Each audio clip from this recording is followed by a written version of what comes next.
Well, if I can start off by saying, I know you work with and have worked with elite athletes down through the decades. Now, while my listeners won't necessarily fall into that category, they will be able to glean some advice from your expertise and experience garnered over those 3, 4 decades working with the elites. Can I ask you initially, what is it about the back that causes us so many problems? Why do we experience so many back problems? And is it primarily down to lack of movement? Is it that sedentary lifestyle that we indulge in these days? Is it the complexity of the back itself, or is it all of the above? It's the latter. It's all of the above. So if we get back to the fundamentals of all of this, pain isn't normal. And there's a reason for it. You may have heard of people being diagnosed with non-specific back pain. Well, in my world, after having probed the system with experiments for over 30 years at the university, we converged on this idea of all back pain is very specific. So when you said all of the above, it truly is. If we take a biological foundation, our body thrives on physical stress. Too little and you deteriorate and you become weak and non-resilient. Too much, you then accumulate stress and the tissues will first it's discomfort, then it's pain, and then it's injury if the stress continues. So there's a tipping point there. The key to it all is to have sufficient movement of the right type to stimulate adaptations, create better fitness, and create more resilience and higher performance without pain. So that's in a nutshell. Now the key is we live in an age where it's dominated by computers. Many people sit in front of the computer for 8 hours and they go to the gym and have a total blowout with heavy weights for an hour. Those don't really go hand in hand in terms of creating optimal spine health or even health for the body in my view. But you're familiar with my book, and the approach there is to optimize spine health by creating mobility at the hips and shoulders. As humans, we have to walk. It's a fundamental health requirement. But the key to that is to determine what kind of spine challenges the person has and tune the walking. Do they go for a good walk every day, or do they break it up and have several doses of walking? Sometimes just a few minutes every hour would better suit them. And don't sit too long, don't lift too heavy. But as we discussed in the intro, I had an Irish father, and I can still remember around the dinner table, boy, moderation in all things, but a little bit of what tickles your fancy is good for you. Hey, that's sorry. That's certainly good advice. You mentioned your book. Let me just give the name of the book to the listeners. It's called Back Mechanic. It was released back in 2015, and it talks about back pain myths, the causes of back pain, building a resilient back, and good spine health. And I'm only sorry this book wasn't out 10 years ago when I ruptured a disc in my lower back, my L4, L5. And that subsequently, and the sciatic pain I went through as a result of that rupture, then fostered an interest in back health and spine health in me. So I'm only sorry this book wasn't available at that point. We were talking about spine health. What does spine health look like? Well, I guess it depends on who we're talking about. If we're talking about someone like our mother, for example, spine health would be, are they able to play with the grandchildren, go shopping, socialize with their friends without pain, be able to walk, navigate stairs, those kinds of things. But for someone like you, I know you like to train and swim at the pool, and this is all part of who you are and your daily routine. Then the answer in philosophy is the same. You want to be commensurate in your resilience and your performance. None of those will get you to the Olympics, So if you want to, let's talk about another good Dublin Irishman. You take someone like Conor McGregor. Now there is a whole different definition of requirement of spine health where he needs supreme core stiffness. You know, it's funny, and I'm quite proud of this. Some of the greatest boxing coaches come from Ireland, and they really understand the sweet science. And a lot of the great Irish fighters are not big muscular people, but they use their core very strategically. The punch comes from the trailing foot up through the leg, and then as the hips turn, they turn a stiffened spine or a stiffened core. And then as the shoulder approaches the target, the arm snaps. And it's a marvelous athleticism, but it requires core strength isn't really the right word, but it's the ability to turn the muscles on rapidly, create the stiffness, transfer the hip power through the torso to the shoulder, and create a very effective strike. So there's three different people and three somewhat different takes on your question. You mentioned core strength there and stability. How can your ordinary everyday person, somebody who isn't, let's say, a pugilist or somebody who isn't operating at the elite level, how can they maintain that core strength in order that they optimize their spinal health going forward? I love the word pugilist. You make it sound so nice. Well, again, it depends on who we're talking about here. But I mentioned the idea of transferring power. So let me just go back into a little bit of an anatomy lesson here. The spine is a flexible rod. Now, that comes in very handy to tie your shoes and do these sorts of tasks. However, it doesn't help you if you were to lift 100 pounds off the ground or 50 kilo or something like that. No engineer would design a flexible rod and load it in compression. It would buckle and collapse. So you're tuning this flexible rod with muscular activation. Now, when a muscle contracts, it creates force, but it also creates stiffness. A very strong elbow flexor, for example, freezes the arm and you can't move it. So now we have to move in pulses. So the first requirement then is this core stiffness through the muscle girdle action around the core. And there's muscles in the front of the spine, on either side, and in the back. And they coordinate to create this girdle of controlling stiffness. So how do you train it? If a person has had a back pain history, the first thing we do is assess them or guide them through a self-assessment in the book so that they understand their starting level. A very low starting level might be simply doing a front plank on the wall, a push-up on the kitchen table, a side plank on the wall, and a bird dog, which, as you know, is on your hands and knees, and you raise one arm and the opposite leg. But if you've had knee replacement, the game changes. You know, you will stand again at your kitchen table, put both hands on the table and do a standing bird dog. But the point is, it's an isometric exertion. And then as we go through the spectrum of ability in people, we will increase the challenge with various exercise forms, again, that I show in the book. But the key there is to create this controlling stiffness. And, you know, it's funny, Matthew, when I talk to people who are non-athletes and they say, okay, I've mastered the bird dog. Now what's the next progression? Can I put weights on my ankles and feet? And I say, no, just do it. And then I remind them that Usain Bolt, the fastest human on earth, does them. You know, some of the supreme athletes do this to create this tuning of the core that I'm talking about.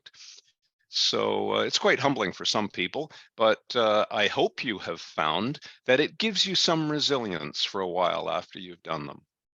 It's extraordinary because these are very, very basic exercises. There's no special load on there. You're not lifting weights like you alluded to there.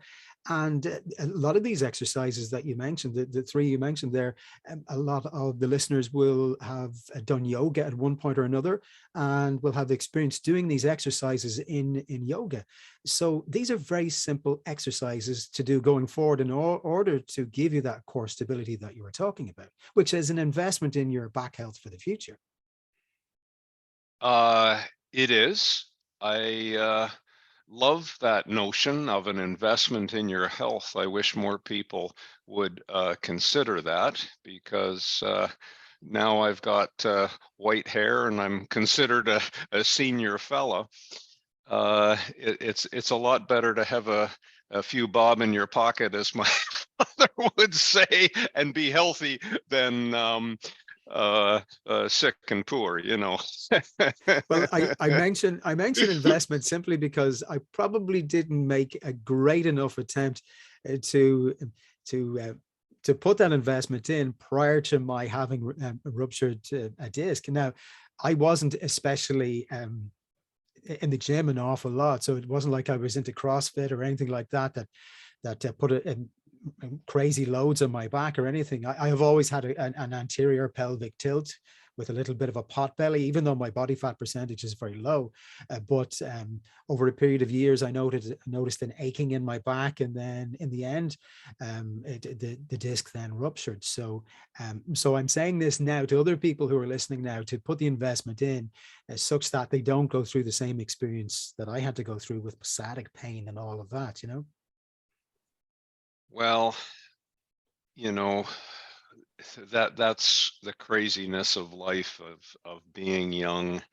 And would you have listened to an older fella saying, Matthew, here's what you should do to have a happier life? And I know I wouldn't have listened, and I went through it too. So, but anyway, I don't know honestly how truly persuasive I am in changing a person's behavior to lessen the risk and give them a better life. However, I'm usually called in after they have had the experience you just described and have been frustrated. Now, there are fantastic physical therapists, chiropractors, physical medicine docs. However, there's an awful lot of people walking around saying, you know, I've been to 8 or 10 different so-called spine experts and I'm not better. Now I hear you're different. So those are the kinds of people I see. I see the failures.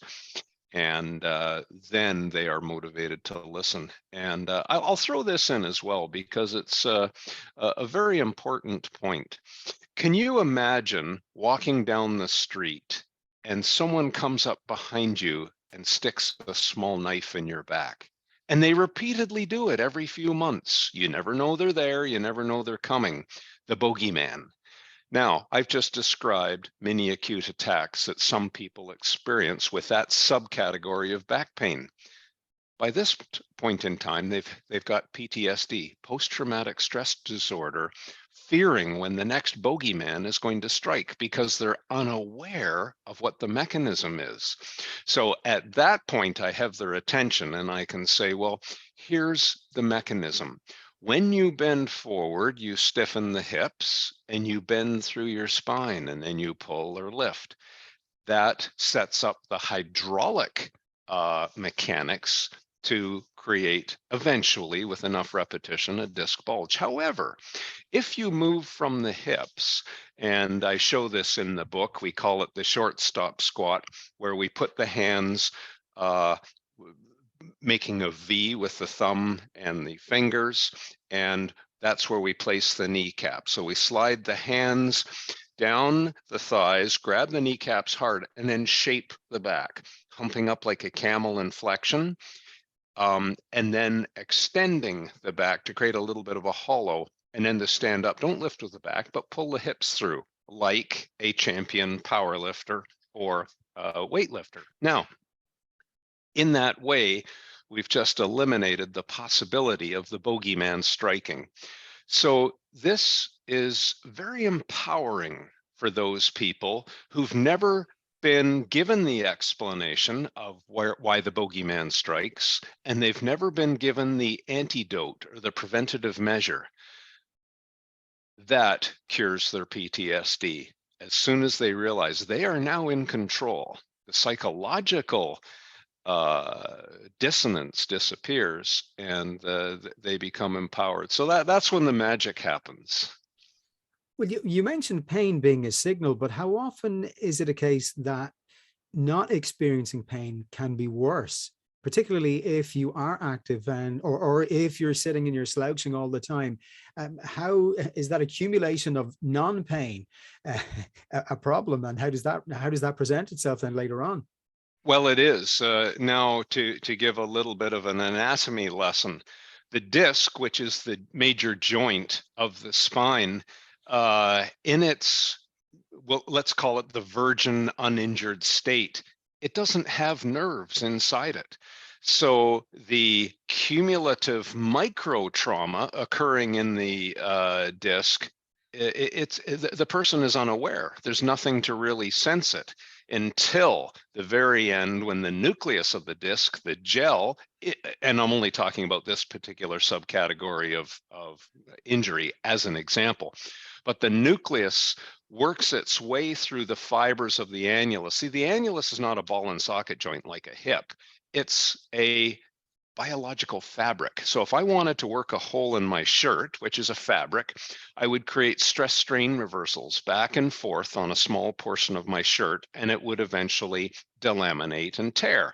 Well, if my shirt was holding fluid in behind it, the fluid would seep through the delamination. And this is what happens to discs.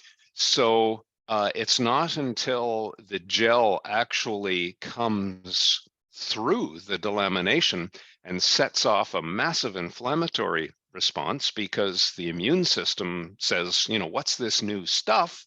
I've never seen this before in the body, and it attacks it, creating a very heavy inflammatory, very painful response. So there's an example of how, unbeknownst to the person, their choice of mechanics is leading to this cumulative micro damage that they're unawares of.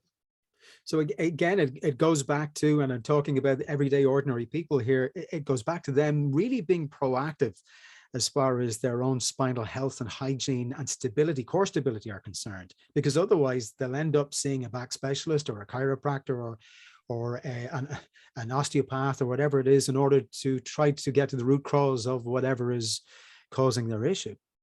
Well, that would be in the ideal world, but I've mentioned to you my frustration. Now I've done all this work for me to convince young people. It's somewhat akin to smoking. All of the science we know today, and yet there are still some people who start smoking. And the passage of it is that there's a delayed response. You know, you don't smoke a cigarette today and get cancer tomorrow. It's a 20-year or longer relationship. And so it is with backs as well. So do you see, if I use the smoking kind of analogy, people say, well, you know, I can do this with my back or even other parts of my body, and it won't happen to me. I won't get cancer from smoking, and I won't get a disc herniation and, you know, have to change my job or whatever. See, you and I could work with a disc bulge or a spine fracture or something like that because I was a professor. But if I was an electrician or a plumber or fixed roads, I would have to change my job. So, you know. Well, I suppose ultimately it goes back to, I'm always fascinated with evolution and how we developed from an evolutionary standpoint. And obviously, as you alluded to at the outset of this chat, that walking is really paramount as far as movement is concerned, because the human body is designed to walk, and we're not designed to sit in front of the TV for 6-8 hours a day or in front of a computer. And all of those lifestyle changes that we have adopted in recent generations are a huge contributor to the problems that you see then that accumulate down through the years and then manifest in back problems. Yeah, I've got a couple of comments about your comment there. First of all, we've explained how the core is a three-dimensional girdle structure around this flexible rod, the spine. So the sides of the core are the oblique muscles, the psoas muscles, etc. What exercises challenge those and develop them? Well, when you think about it, if you were to do a lift in the gym or a bench press or a push-up, none of those challenge the sides. These are all exercises, as we call this plane, called the sagittal plane, and they challenge the front and back. But for me to walk, if I stand on one leg, I had to create leg swing. Do you see how I have to lift my pelvis up and support it?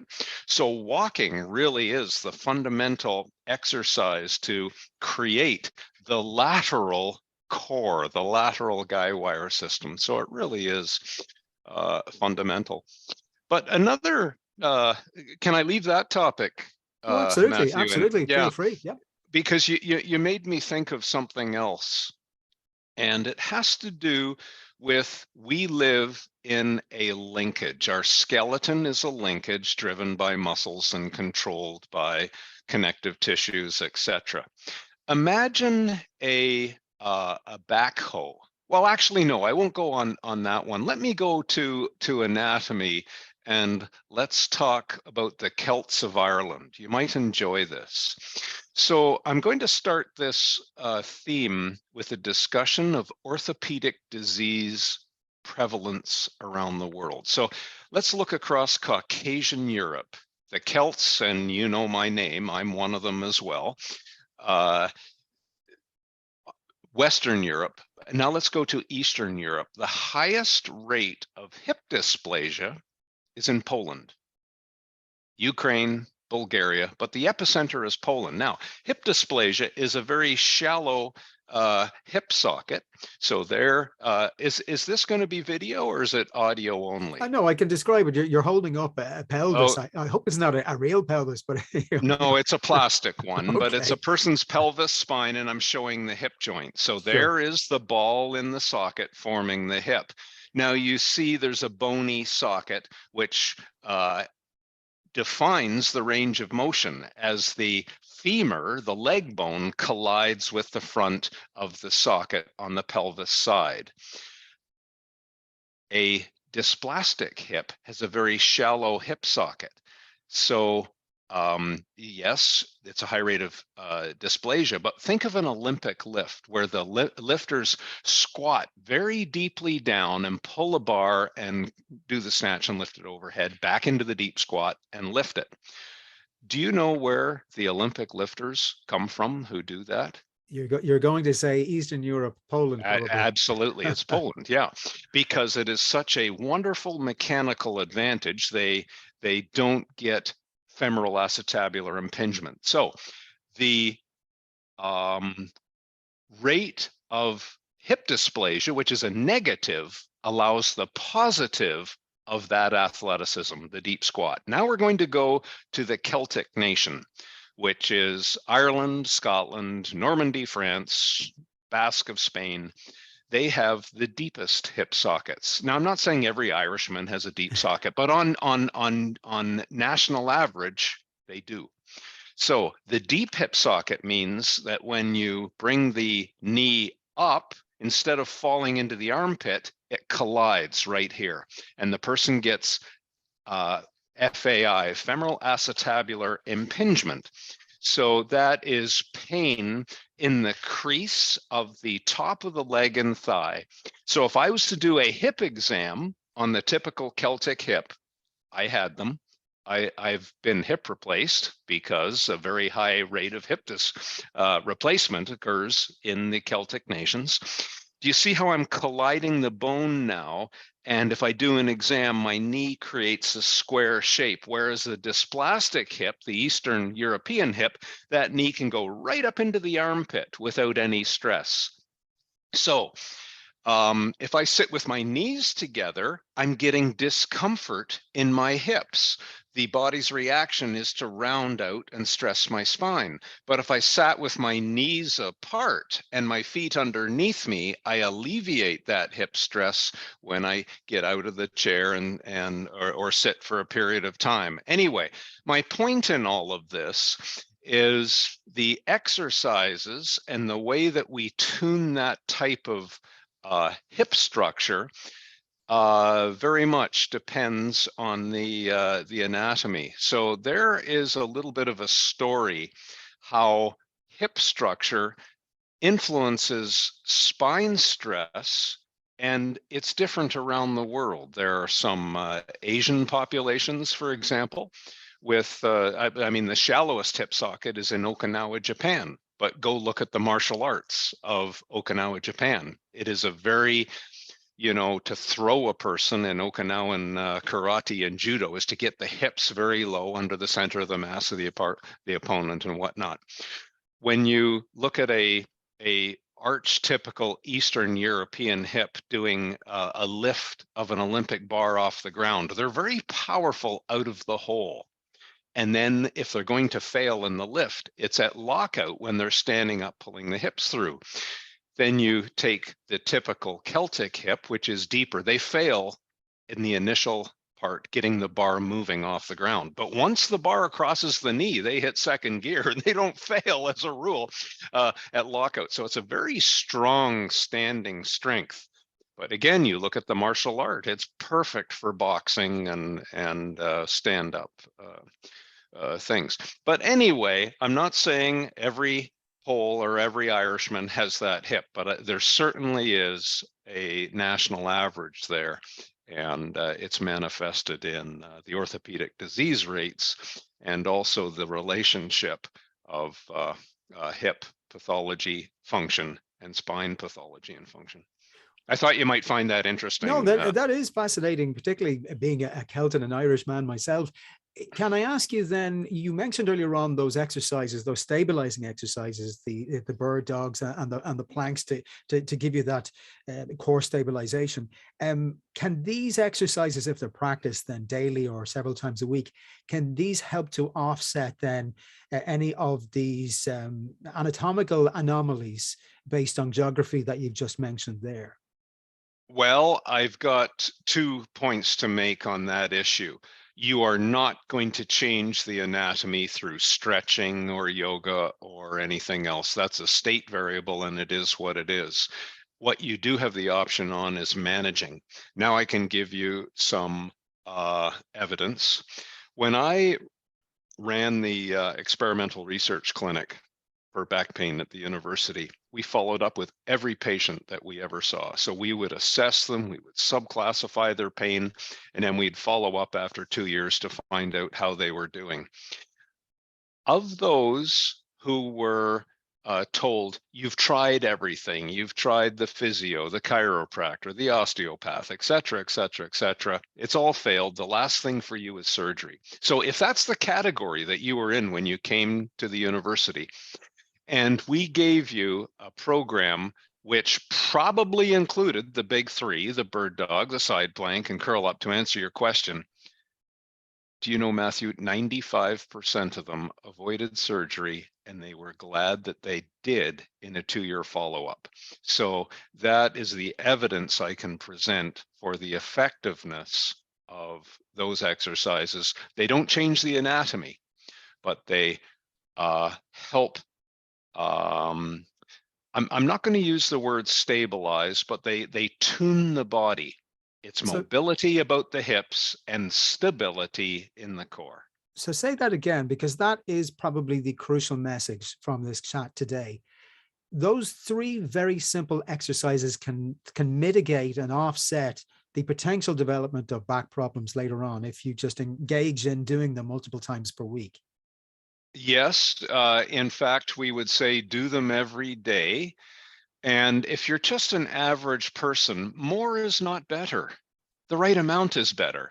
So we would say 10-second holds. And I learned this in Russia on how to prescribe those exercises. The Russians were the Americans and Canadians, and I think Ireland and the UK in general as well, thinks to become endurable, you have to do something for a long period of time and get tired.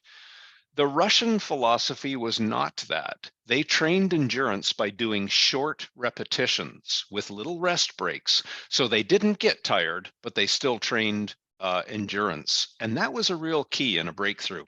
So that's why we prescribe, when you do a bird dog, do a 10-second hold.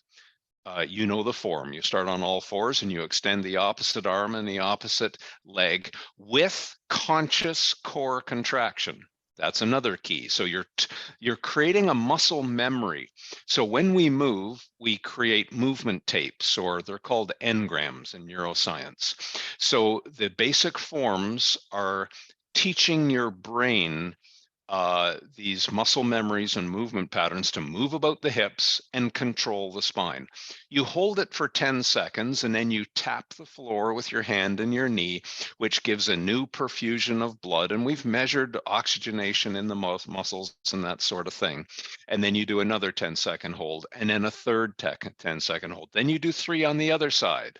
Now you have a micro break of maybe 20 seconds. Now do 2 reps on the right, 2 on the left, a micro break, 1 rep on either side. So that's what we called the Russian descending period, a 3-2-1 pyramid. The same with the side plank, the same with that modified curl up that we do, which really doesn't curl the spine at all. It's more of a isometric hover.